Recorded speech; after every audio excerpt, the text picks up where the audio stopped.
We focus on history, culture, religion, art, social, and philosophy of Nusantara. Here, in the presence of Nusantara, we were made to be forgotten about the goodness of ourselves. Because negativity seems to be more interesting for us.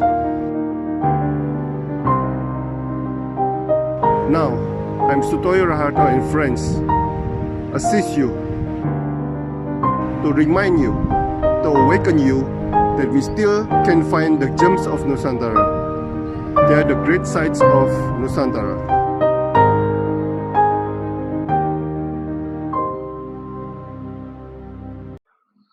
Selamat pagi Bu Gana Budi Prakoso, seorang pelukis di Jakarta, asli Kudus.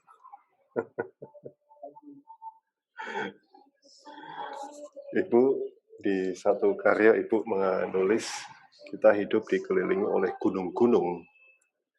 Kita sangat akrab dengan keindahannya, bahkan zaman kita sekolah dasar dulu selalu gunung yang kita gambarkan. Semoga gunung-gunung mau bersahabat dengan kita. Semoga kita dilindungi dari bencana. Ya Bu, mengapa ya gunung menjadi objek gambar berpuluh-puluh tahun untuk kita, anak Indonesia? Bukannya kita juga punya laut juga, Bu. Silakan. Kalau menurut saya, karena saya sendiri kan tinggal di kaki Gunung Muria ya. Kalau saya pribadi, menarik saya pribadi. Jadi kebanyakan dari masyarakat kita kan tinggal di seputaran gunung. Terus ini dipicu kembali dengan adanya acara yang dulu Gemar Menggambar tuh. Itu kan diajarin sama Pak Tino, cara menggambar gunung yang sangat mudah dengan X itu. Jadi mungkin itu kebawa-bawa kali ya dengan anak-anak, karena waktu itu kan hiburan satu-satunya ya anak seusia zaman dulu itu. Jadi itu menancap sekali menggambar gunung. Saya aja kalau misalnya ada anak-anak belajar sama saya, karena saking seringnya udah mainstream menggambar gunung, jadi mohon maaf menggambarnya jangan gunung ya, gitu. Tapi tetap ada gunungnya jauh kecil gitu. Jadi memang sudah kayak bahasa purba, bahasa anak-anak dalam menafsirkan keindahan Indonesia. Ya, mungkin. Ya. Dan selalu hijau. Dan biru. Ya Kak. Kesini sih enggak sih, banyak guru-guru yang mulai memasukkan bahwa mewarnai itu tidak harus warna sesuai dengan aslinya, bahwa ini adalah gambarmu jadi kamu bebas untuk mewarnai apapun. Jadi tidak harus sesuai dengan yang ada di alam.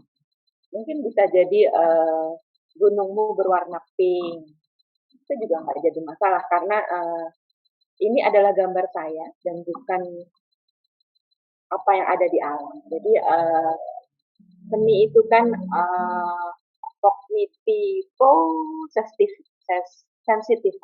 Jadi dia mentransfer atau tangkapan batin yang divisualkan dalam indrawi. Jadi itu menurut saya.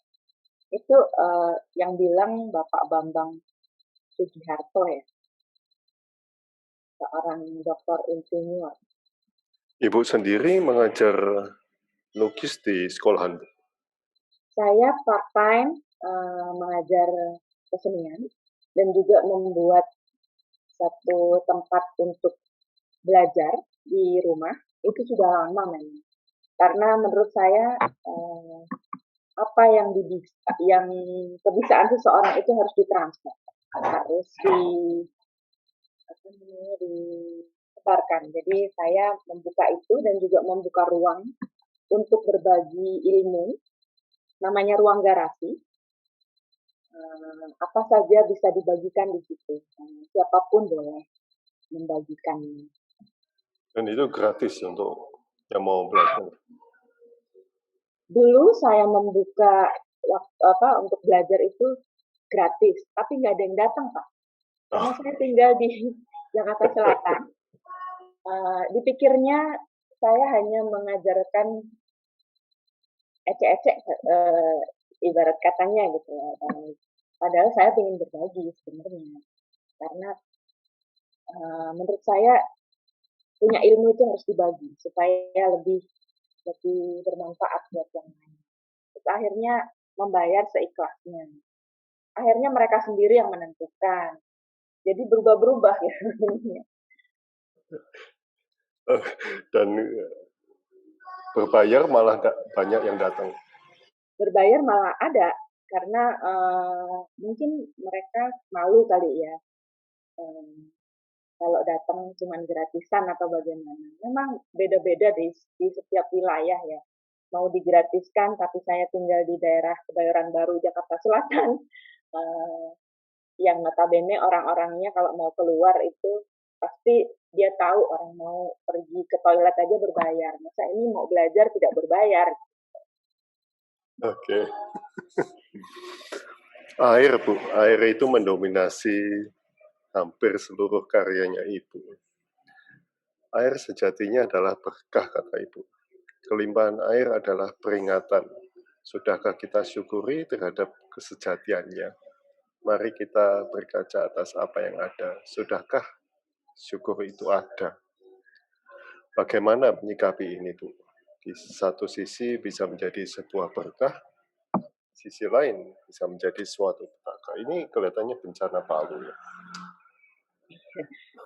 Kalau menurut saya air itu asal muasal segalanya. Jadi kita harus memurnikan pemikiran kita bahwa apapun yang ada di dunia ini itu harus ada kontens dari air, harus ada air di dalamnya, harus ada air yang menyertainya. Apapun itu.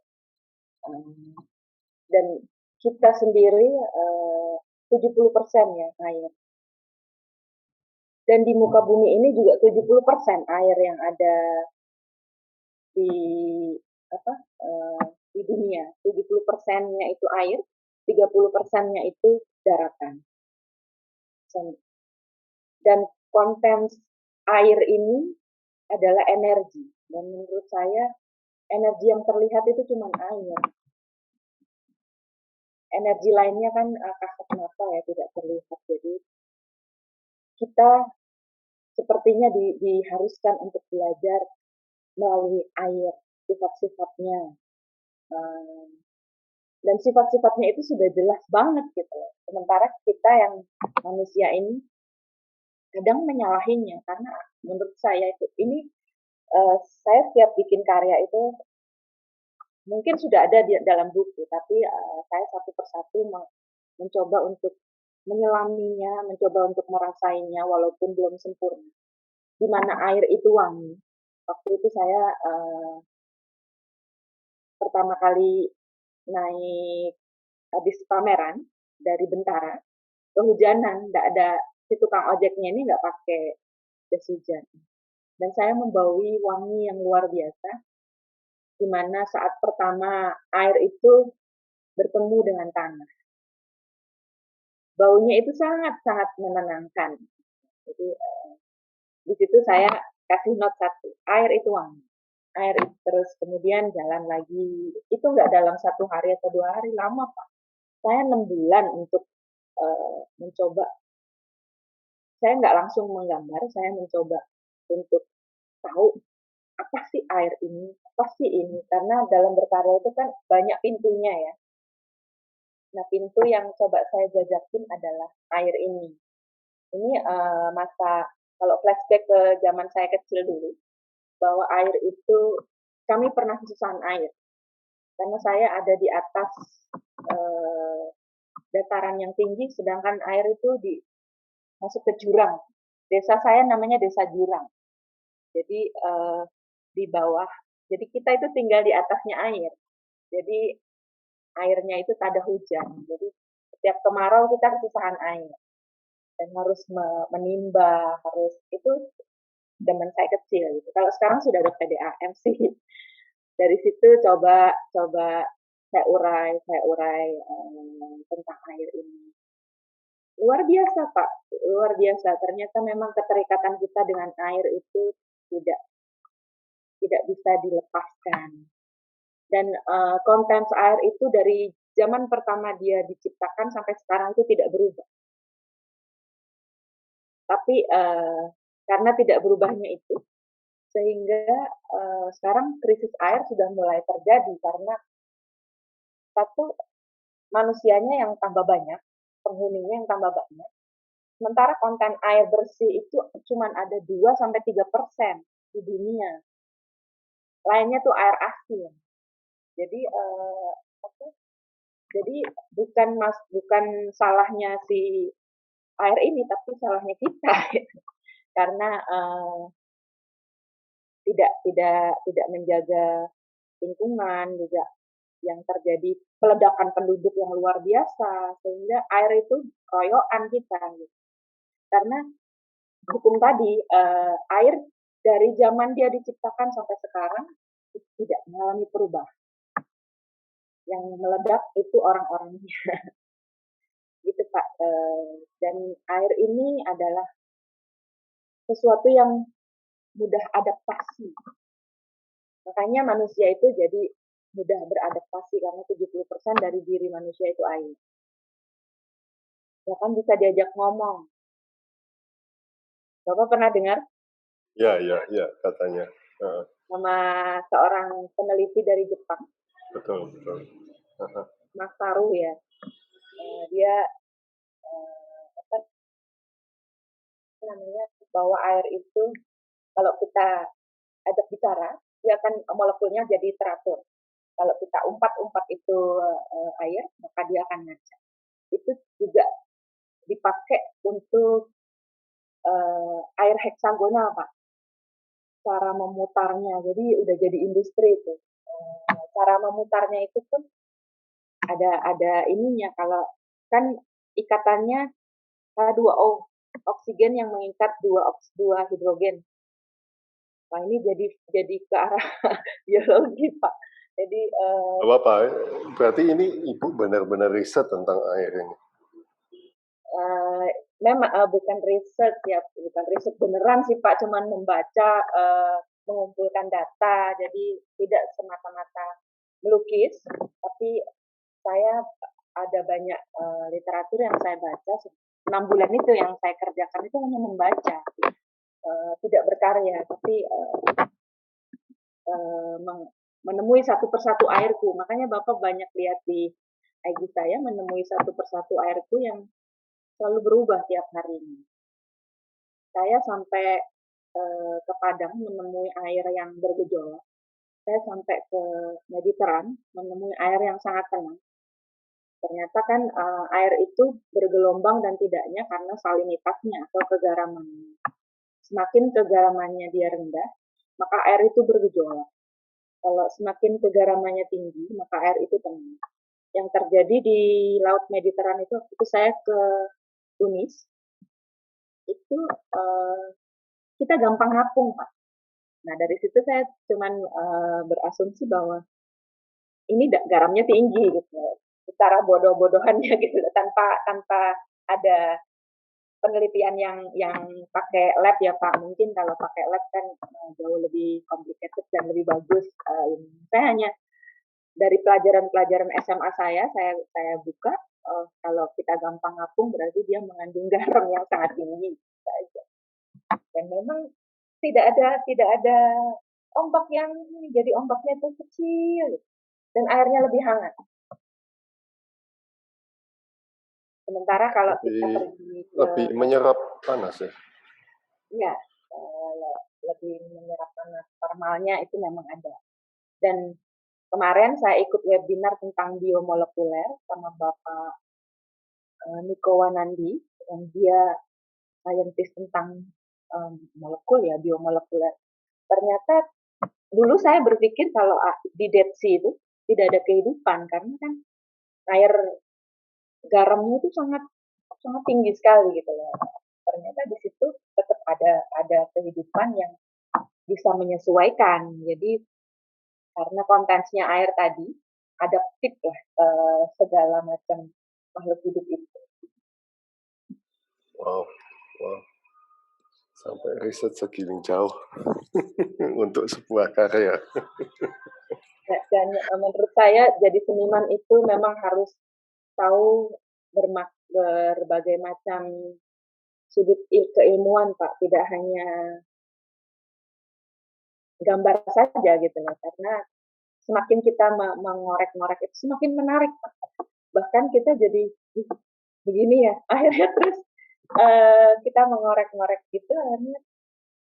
Nah, PR-nya itu bagaimana kita transfer pemikiran-pemikiran kita terhadap karya visual. Jadi ini bukan semata-mata riset tentang sains, tapi ini adalah pelengkap atau behind the screen dari sebuah karya. Tapi Ibu ngambil S2? Apa S1? Saya praktisi. Saya S1, saya praktisi. Menurut saya lebih cenderung saya belajar dengan masyarakat. Hampir sama sih, karena saya pameran juga terus. Kalaupun ngambil S2 hampir sama seperti itu. Jadi lebih baik saya jalan-jalan Pak, untuk lebih tahu dunia itu seperti apa. Ya. Apa yang Ibu suka dari air, hujan, ombak, sungai, muara? Apakah mereka menyegarkan rasa dalam melukis atau memang membuat bahagia atau apa? Silakan. Menurut saya air itu mengingatkan saya bahwa Tentang apa? keberadaan saya, mengingatkan saya sebagai seorang manusia yang harus bisa menyesuaikan dengan lingkungan di sekitar saya, bisa berbagi, karena air itu kan akan datang di saat dia kosong. Jadi banyak filosofi yang bisa diterapkan di kehidupan kita melalui air. Jadi air buat saya adalah mengingatkan diri saya sendiri. Nah, pada waktu masa kecil kalau nggak ada air, apa yang terjadi, Bu? Kami Di kaki Gunung Muria. bisa mencuci di sungai, Pak. Atau kan Kak, kebetulan kami tinggal di dekat satu perusahaan waktu dan dia punya air bawah tanah, air bor yang dia sangat dalam, sehingga kami penduduk sekitar itu diizinkan untuk mengambil air bersih itu. Jadi kami naik motor itu bapak saya, ngangsu kalau orang itu bilang. Jadi ngangsu air itu untuk kami mandi, kami mencuci. Kalau nggak ada air, ya ambil dari perusahaan rokok itu. Iya, waktu zaman saya kecil. Berapa bulan, Bu, kalau nggak ada air gitu? Selama kemarau, Pak. 6 bulan. Kali 6 bulan ya. Waktu itu kan kemaraunya masih bisa diprediksi ya Pak, nggak sama kayak sekarang. Karena sekarang udah global warming yang sangat memang sudah dituliskan sih itu semua. Jadi dunia yang semakin tua di mana panas bumi yang semakin naik. Jadi ya kita manusia ini diingatkan kembali untuk lebih adaptif terhadap lingkungan dan menjaganya jauh lebih baik. Kadang Ibu menggambarkan air dengan warna putih, kadang dengan warna hitam. Mengapa, Bu? Pas rasanya berbeda atau pas-pasan saja? Silakan. Seperti tadi yang saya bilang bahwa melukis atau seni itu bahasa yang mentransfer pengalaman batin. Jadi lebih ke arah sana saya ini pengalaman batin di mana sesuatu yang mungkin mencekam buat saya atau sesuatu yang tidak enak atau sesuatu yang mungkin membahagiakan juga. Jadi saya coba transfer.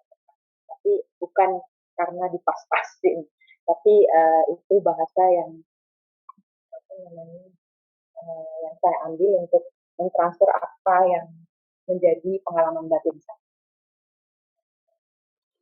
Saya suka yang karya wayang itu, kuning dan hitam.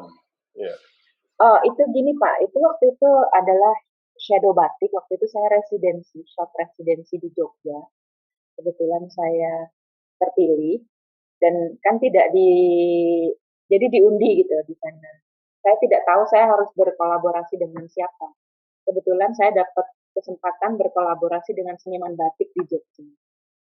Akhirnya di sana saya harus membuat karya, dan karya itu ini. Jadi saya itu perform Pak. Jadi saya harus melorot batik itu live di depan audiens. Jadi itu ukurannya 6 meter kali 3. Jadi saya harusnya saya kepingin membuat patternnya itu live juga, tapi karena saya belum residensinya cuma 10 hari, saya tidak ada kesempatan untuk mempelajari teknik pembuatan lilin yang dingin. Jadi saya baru belajar teknik lilin yang panas, caranya nyanting satu persatu. Ini jadi di situ saya belajar dari nol. Akhirnya ya sudah nggak apa-apa, saya bikin itunya offline aja, maksudnya tidak live di depan pengunjung. Jadi sudah saya warnai hitam semua dulu, kemudian saya kasih lilin, baru pas ngelorot dia untuk menjadi seperti itu live. Jadi perpindahan dari hitam ke putih itu menurut saya cantik sekali. Jadi dia pelan-pelan turun sampai putih. Itu pakai air panas berarti Bu? Lilinnya Pak, lilinnya. Oh, lilinnya. Yang dipelorotin lilinnya? Pelorotnya enggak. Pelorotnya pakai air dan sejenis kimia untuk meluruskan warna. Oh, beautiful. Dan itu ada yang menari? Iya, saya sendiri. Oh. Jadi di sela-sela saya bersama kawan, karena kan kolaborasi Pak, jadi itu berdua. Jadi saya semprotkan cairan itu ke karya saya itu, dan dia turun ke bawah kan. Nah, selama saya menunggu dia turun ke bawah, saya menari. Dan itu ceritanya tentang keberkahan, hujan itu mendatangkan keberkahan, dan di mana situ ada Dewi Sri. Saya bikin siluet wayang Dewi Sri itu dari kardus, karena kan cuman bayangannya aja. Jadi saya bikin dari kardus, saya gunting gitu. Terus ya udah saya iniin berdua. Kalau lukisan yang di belakang itu tentang apa Bu? Ini wujud air itu di sini ya. Ada bunder-bunder itu Pak, itu adalah menurut saya seperti molekul air, dan percikan-percikan. Saya di sini ingin mencoba mencapai sparkling dari si air itu. Mudah-mudahan Bapak bisa merasakannya. Saya merasakan kuning dan orange-nya dan abu-abu itu seperti sunset. Ya, jadi dipadukan dengan saat senja ini di sungai nih Pak, suasana di sungai. Kebetulan memang saya sering banget, sungai-sungai di Kudus itu kan banyak sekali batunya. Jadi airnya itu tidak, jadi dia beriak-riak gitu loh, kena batu-batu itu. Iya. Oke. Terima kasih Bu Gana atas waktunya. Kembali. Atas sharingnya, sangat luar biasa tentang air.